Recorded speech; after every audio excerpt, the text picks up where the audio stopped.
Hua Hin, Rentneroase oder unterschätztes Paradies? Wir finden es heraus.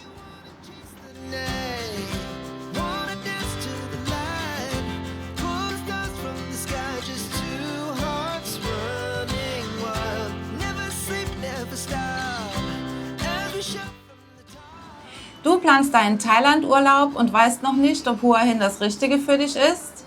Wir sagen dir, was du vor der Anreise wissen solltest und welche Erfahrungen wir gemacht haben. Ja, wir fangen gleich mit der Anreise an. Hua Hin ist sehr dicht an Bangkok. Es sind ungefähr 240 Kilometer. Die Anreise geht mit dem Zug oder mit dem Bus. Der Zug hat, sage ich mal, weniger Abfahrten am Tag. Deswegen empfehlen wir eigentlich immer, den Bus zu nehmen. Es gibt mehrere Stationen in Bangkok, wo der Bus abfährt. Das Coole ist zum Beispiel, wenn du am internationalen Airport in Bangkok landest, kannst du gleich den Bus nach Hua Hin nehmen. Der fährt mindestens alle 2 Stunden.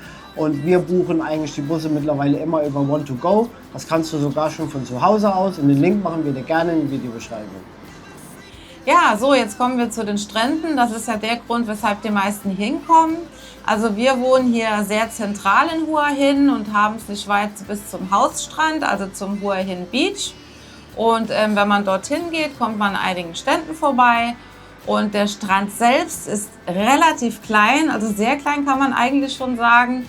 Man kann da ein bisschen spazieren gehen, man kann da auch sich eine Liege holen, aber es ist alles sehr eng, also die Liegen sind ziemlich nah beieinander. Und außerdem laufen da Pferde auf dem Strand rum, sprich da werden Ausritte angeboten für die Touristen. Und in Anbetracht der Tatsache, dass der Strand schon sehr klein ist, wird es nicht besser, wenn dann noch die Pferde rumlaufen. Deswegen sind wir jetzt nicht so begeistert. Und außerdem sollte man auch immer die Gezeiten im Kopf haben, weil als wir ankamen, war der Strand nicht da. Also wir haben gar keinen Strand gesehen. Das war einfach nur Meer und Wellen. Wir waren ja echt überrascht. Wir haben gedacht, wow, was ist das jetzt? Ja, was ist da los? Ja, aber ein paar Tage später hat sich das gegeben. Dann kam die Ebbe, aber so ist es halt eben hier. Und ja, wie gesagt, aber der Hua Hin Beach hat uns jetzt nicht wirklich überzeugt. Nicht so richtig. Ja, kommen wir jetzt zum nächsten Strand. Das wäre der Tha Kheap Strand. Da gibt es 2 Strandabschnitte. Einer ist linke Hand vom Affenfelsen und der andere ist rechte Hand vom Affenfelsen. Der linke Hand, der heißt Khao Tha Kheap Nuea und gar nicht schön. Also wie wir dahin gekommen sind, waren wir echt ein bisschen erschrocken. Da haben auch ein paar Leute tatsächlich am Strand gelegen. Aber der war ziemlich vermüllt. Ja, gell? Leider muss man so sagen, zu der Zeit, als wir da waren, war es so. Also hat uns wirklich überhaupt nicht gefallen. Von da aus kann man dann zum Affenberg gehen und sprich auch dann zum Affenfelsen. Was da allerdings ganz schön war, also wenn man dann da hochläuft auf den Affenberg, dann ist linker Hand sind da so 2, 3 Restaurants oder ja, so Bars. Genau. Ja, und das war schon ganz schön. Also wir haben jetzt nicht da gesessen, aber hatten uns überlegt, das mal zu machen, weil da hat man einen schönen Ausblick aufs Meer und kann auch einen Shake trinken oder einen Wein oder was auch immer. Also das wäre schon machbar. Ja, die gute Nachricht ist, dass die Strände immer besser werden, umso weiter man sich von Hua Hin entfernt sozusagen. Und hinter dem Affenfelsen ist ja auch wieder der Tha Kheap Strand. Und da sieht es dann schon deutlich besser aus. Also da ist viel mehr Platz. Da gibt es auch viele Liegen, aber die sind dann weiter auseinander. Und man trifft dort viele Menschen, aber es hält sich noch in Grenzen. Und man kann da auch Wassersport betreiben, also sprich mit dem Bananenboot fahren oder gibt es auch Jetski? Ja, Jetskis haben wir gesehen. Genau, Jetski haben wir noch gesehen. Und das ist dann eher ein Strand, wo es sich lohnt hinzugehen. Ja, und der ist auch sauber. Genau, der ist sauber. Der ist sauber, kann man noch sagen. Und auch relativ ruhige Meer, vielleicht durch den Affenfelsen. Genau. Der wirkt so ein bisschen wie so eine Bucht, wie so ein Wellenbrecher. Ja, also, auf jeden Fall. Also da kann man sich gut aufhalten und eine gute Zeit haben. Absolut eine Empfehlung, ja. So, und jetzt kommen wir zu unserem Favoriten. Ja, wir sind jetzt hier am Suansong Beach, auch bekannt als Military Beach. Und das ist unser absoluter Lieblingsstrand hier in Hua Hin. Der befindet sich auf der anderen Seite des Affentempels. Und hier kann man kilometerweit gehen, also unendlich weit. Und die Liegen sind auch super günstig hier. Hier zahlt man gerade mal 20 Baht für eine Liege für den ganzen Tag. Und man kann auch hier locker den ganzen Tag verbringen. Also eine absolute Empfehlung für dich.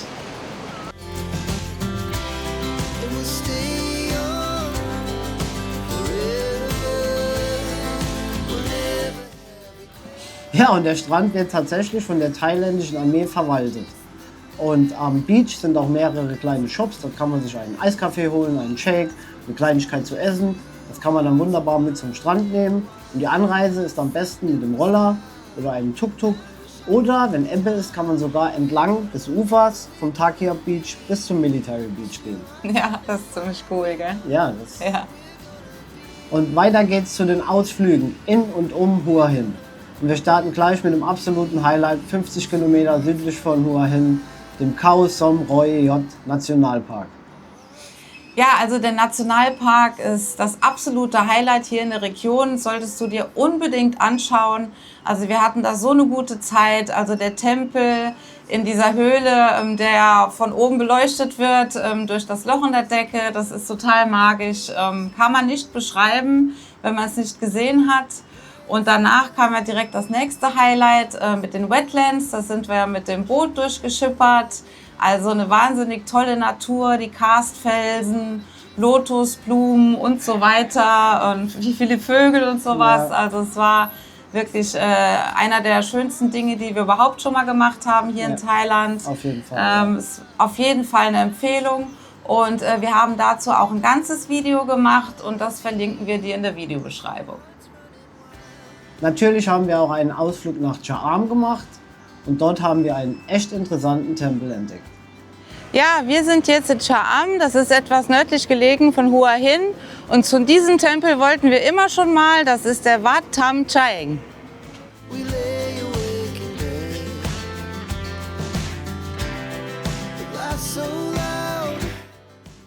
Ja, und das ist die größte Naga-Statue von ganz Thailand und die hat einen besonderen Namen. Den lese ich jetzt mal vor. Der Name ist Prapu Paya Sri Pet Kiri Maha Muni Sri Sutu Nakarat. Weißt du Bescheid?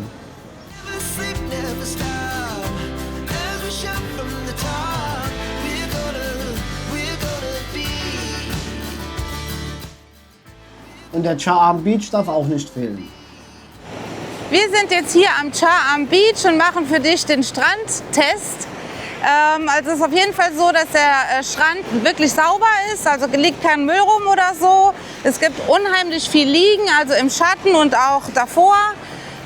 Es lässt sich super hineingehen, also man ist direkt mittendrin, also muss nicht ewig gehen, bis man dann wirklich im Wasser ist. Ich habe eben auch nachgefragt, diese Sitzsäcke, beziehungsweise es gibt auch so Liegemöglichkeiten, sieht super bequem aus, kostet 100 Baht am Tag, da kann man wohl auch nicht meckern. Und der Sand ist fein und von daher würde ich sagen, das ist ein richtig guter Strand. Uns hat sehr gut gefallen am Cha-Am Beach, es ist ein sehr entspannter Vibe dort. Alles ein bisschen ruhiger wie hier in Hua Hin, sehr viele Locals, also Thais, die dort am Strand sind. Ist sehr langgezogen der Ort, aber finden wir es nicht so schlimm. Auf jeden Fall ein toller Beach und wir könnten uns durchaus vorstellen, mal eine Woche in Cha-Am Beach Urlaub zu machen. Ja. Ja, und man glaubt es kaum, aber hier in der Nähe von Hua Hin gibt es tatsächlich ein Weingut und Weinberge. Und da wir von einer Weinregion kommen, haben wir gesagt, cool, da fahren wir mal hin, das gucken wir uns mal an, weil es ja doch sehr ungewöhnlich ist, hier in den Breitengraden überhaupt Wein anzubauen. Ja, kaum zu glauben, aber wahr. Wir sind hier in einem Weingut in Thailand, eins der wenigen. Also eben haben wir ein kleines Türchen hier gemacht mit so einem Bus. Und da wurde uns erklärt, dass es eins von ca. 5 Weingütern in ganz Thailand ist. Und ja, der Winzer hier, der hat das Handwerk in Frankreich gelernt. Und unter anderem wird hier auch die Rebsorte Shiraz angebaut. Und es ist wahnsinnig groß und wunderschön hier. Und gleich machen wir mal eine Weinprobe. Ja, jetzt probieren wir mal die Weine. Wir haben jetzt 3 Stück bestellt. Das ist die Rebsorte Columbat, also ein Weißwein. Kennen wir noch nicht, müssten wir gleich mal testen. Hier haben wir einen Shiraz Rosé. Und das ist ein Rotwein, auch, die Rebsorte ist auch Shiraz. So, jetzt kommt der Weinexperte aus dem Hunsrück. Leute, der Weißwein.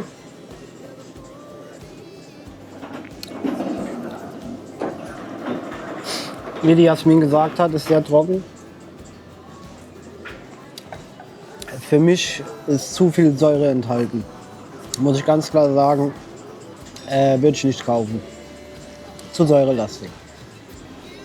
So, machen wir weiter mit dem Rosé.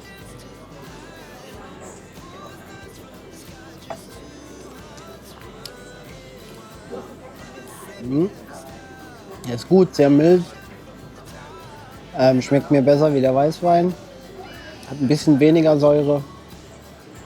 Ja, also bisher von den beiden ist das mein Favorit. Zu guter Letzt der Rotwein. Er riecht gut.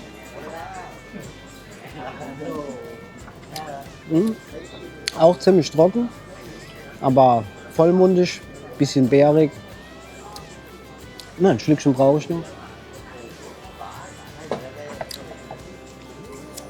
Also, wenn ich mich für einen entscheiden müsste, würde ich den Rotwein nehmen.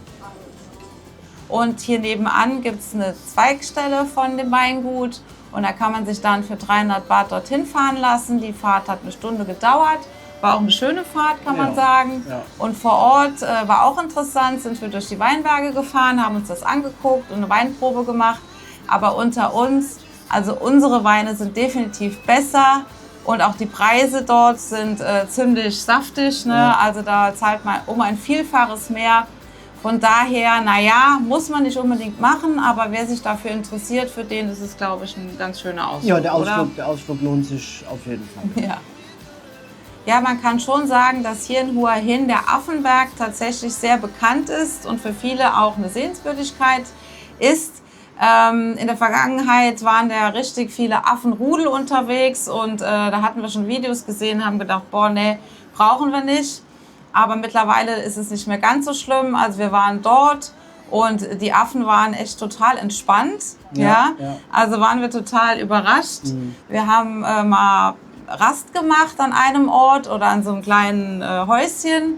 Und plötzlich kamen dann 3 Affen von den Bäumen runter und haben direkt vor uns gesessen. Aber die haben uns nicht mal beachtet, ne? Gar nicht. Die haben sich ein bisschen gelaust, aber waren total entspannt. Ja, total entspannt. Also generell ist das kein Problem, wenn man jetzt Angst vor Affen hat oder so. Die kommen gar nicht so nah an einen ran. Aber um ehrlich zu sein, also es war schon ziemlich runtergekommen da oben. Also alles ein bisschen vermüllt auch und so. Und Baustellencharakter, gell? Ja, das muss man sagen. Also das Schönste war aber noch, da gibt es noch so einen chinesischen Tempel, so einen Schrein. Und von dort aus hat man dann einen schönen Blick auf die Küste und aufs Meer. ja. Der war echt schön. Ja, aber ansonsten, ich sag's mal so, es sind auch ein paar Straßenhunde unterwegs. Und falls du Angst vor Straßenhunden hast, kannst du dich auch ohne Probleme mit dem Tuk-Tuk hochfahren lassen. Genau. Aber grundsätzlich finden wir, dass man es nicht machen muss. Ja, kein also es Must-Do, ist kein Must-Do. kein Must-Do und kann man auch auslassen, ehrlich gesagt. So, jetzt kommen wir zu den Nachtmärkten und dem Essen. Wichtiges Thema. Hier in Hua Hin wirklich eine richtig große Auswahl an Nachtmärkten, Restaurants, Essen überall.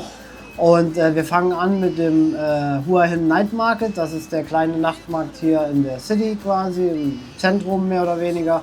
Der hat täglich geöffnet, hat eine gute Auswahl an Thai-Food und auch mehrere tolle kleine oder ja nicht so kleine Seafood-Restaurants zu guten Preisen. Also ist auf jeden Fall eine Empfehlung, da kann man mal immer wieder hingehen. Ja, und dann haben wir noch einen richtig coolen Food Court entdeckt, also Open Air, der heißt Ban Kun Poa und hat super Preise, eine riesige Auswahl, ist auch richtig was los da gibt es sogar Live-Musik. Und das Beste ist, da haben wir zum ersten Mal, seit wir in Thailand sind, ein Schnitzel gegessen. Ja.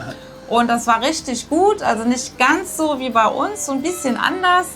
Aber also da hat man eine riesige Auswahl und richtig gutes Essen und eine tolle Stimmung, also können wir absolut empfehlen. Auf jeden Fall. Ja, und nicht weit weg vom normalen Night Market in Hua Hin ist jetzt auch ein neuer Night Market, der wurde 2024 eröffnet. Das ist der Patio Old Town Market und der hat uns auch richtig gut gefallen. Ist relativ klein, aber sehr modern. Tolle Auswahl an Essen und auch Live-Musik und auch eine absolute Empfehlung. Dort waren wir mehrmals, haben uns richtig gut gefallen. Ja, jetzt kommen wir zu den Märkten, die nur am Wochenende stattfinden. Das ist zum Beispiel der Cicada Market und direkt daneben ist der Tamarind Market.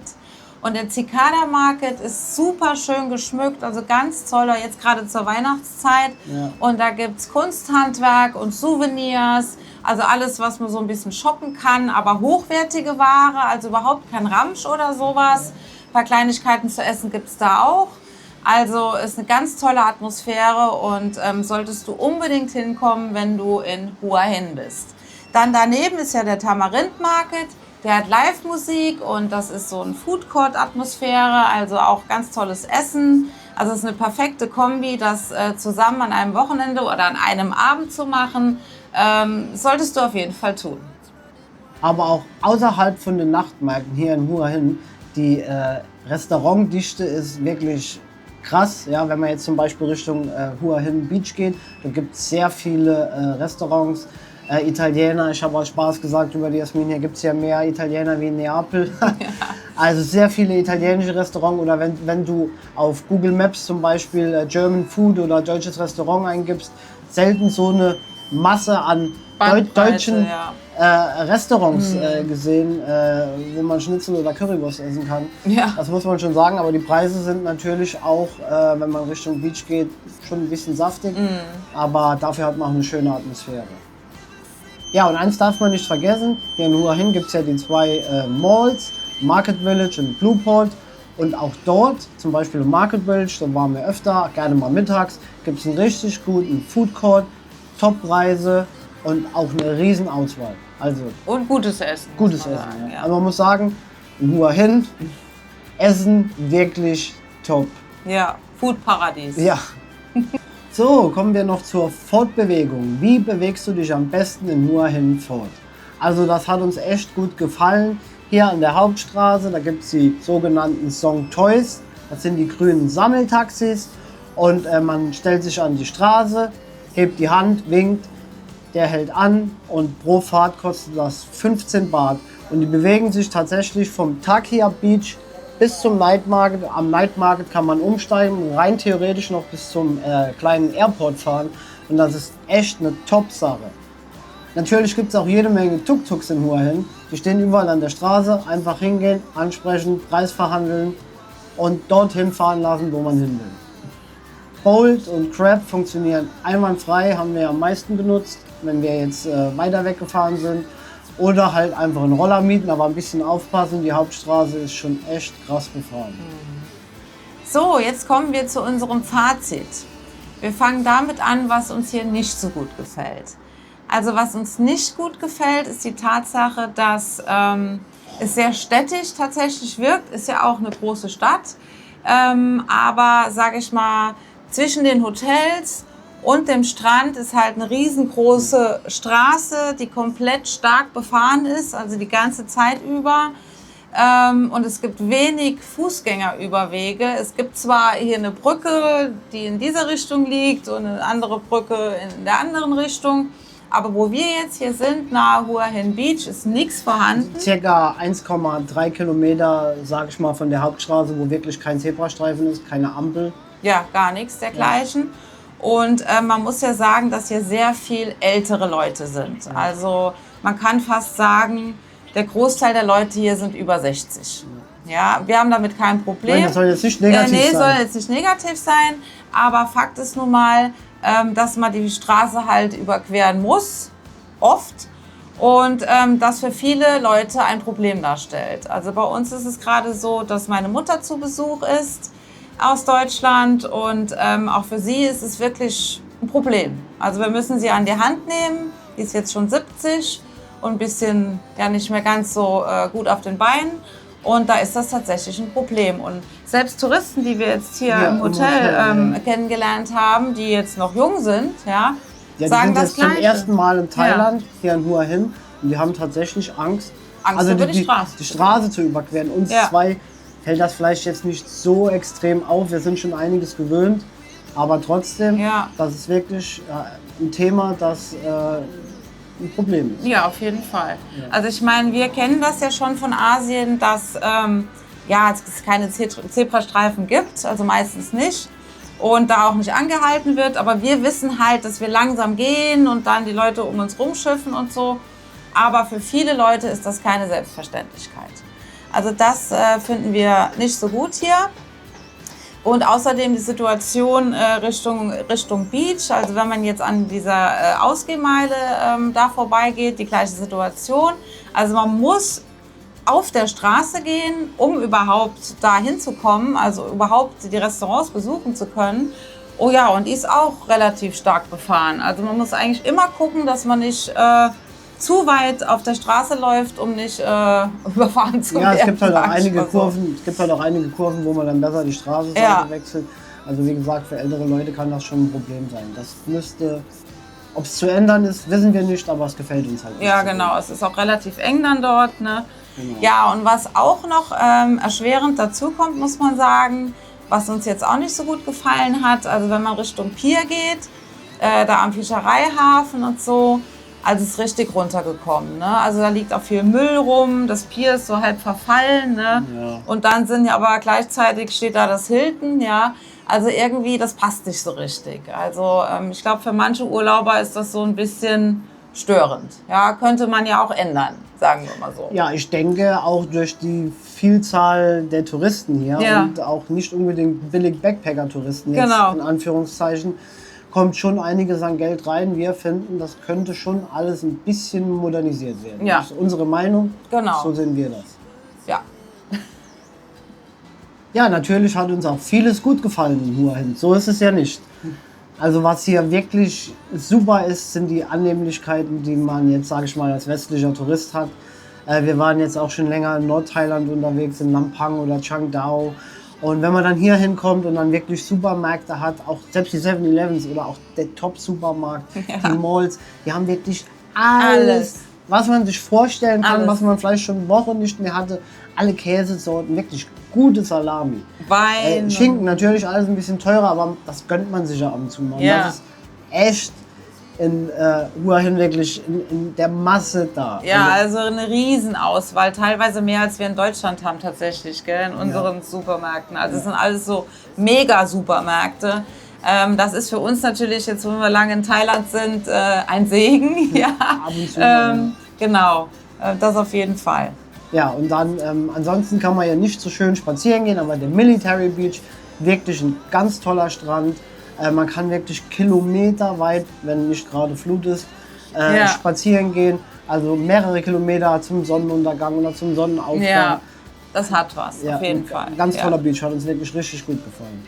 Und ansonsten, die Vibes hier sind gut. Die Leute hier sind ja ein bisschen älter, wie wir schon gesagt haben. Das finden wir überhaupt nicht schlimm. Die sind alle wirklich nett, halten sich alle an die Regeln, sind freundlich, guter Umgang untereinander. Auch zwischen den Thais und den Touristen. Ja, genau. Kann man nicht wirklich sagen. Es ist wirklich sehr wenig Lernen. Abends wird es schon sehr ruhig. Und das ist selten in Thailand. Ja. Und es ist ein guter Ort so zum Entspannen jetzt, sage ich mal. Und Ja, also so ruhig wie hier haben wir noch nirgendwo gewohnt in Asien. Ja, in wirklich diesem nicht. Hotel, ja. Ist schon Also es sehr ist unfassbar ruhig, gut. Es ist auch ein bisschen zurückversetzt, aber trotzdem ist die Hauptstraße ja ein paar Meter weiter. Aber generell ist es ruhig hier, definitiv. Ja, und für wen ist Hua Hin geeignet? Also Hua Hin ist für eine große Zielgruppe geeignet, kann man sagen. Auch für Leute, die jetzt die Nähe zu Bangkok schätzen, also die einfache Anreise. Das ist geeignet für Familien, auch mit Kindern, gar kein Problem. Hier gibt es auch ganz viele Rentner, die hier überwintern oder auch sich ganz niedergelassen haben.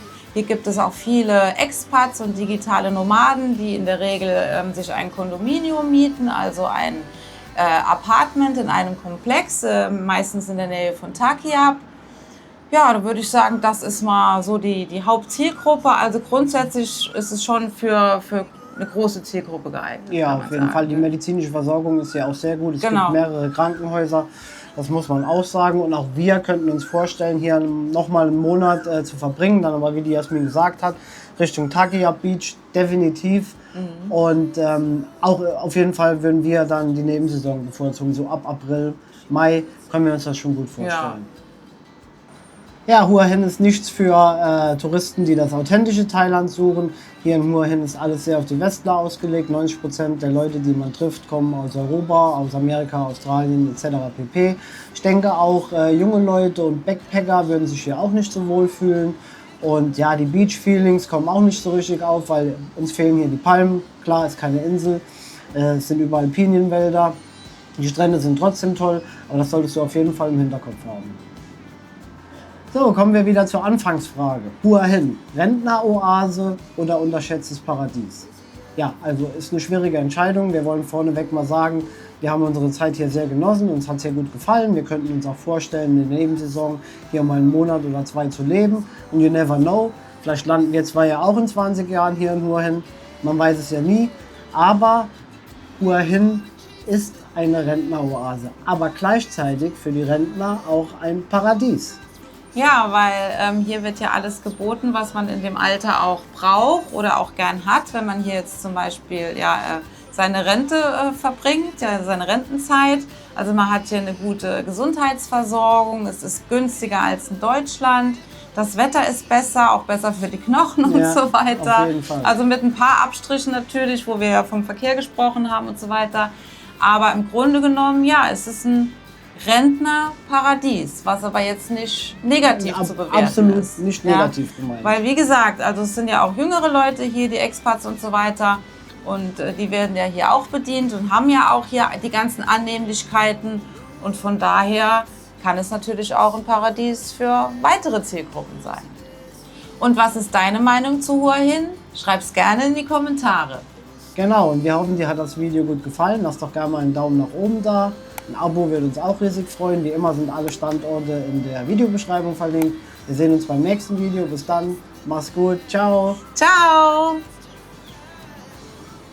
Stars from the sky, just 2 hearts running wild. Never sleep, never stop.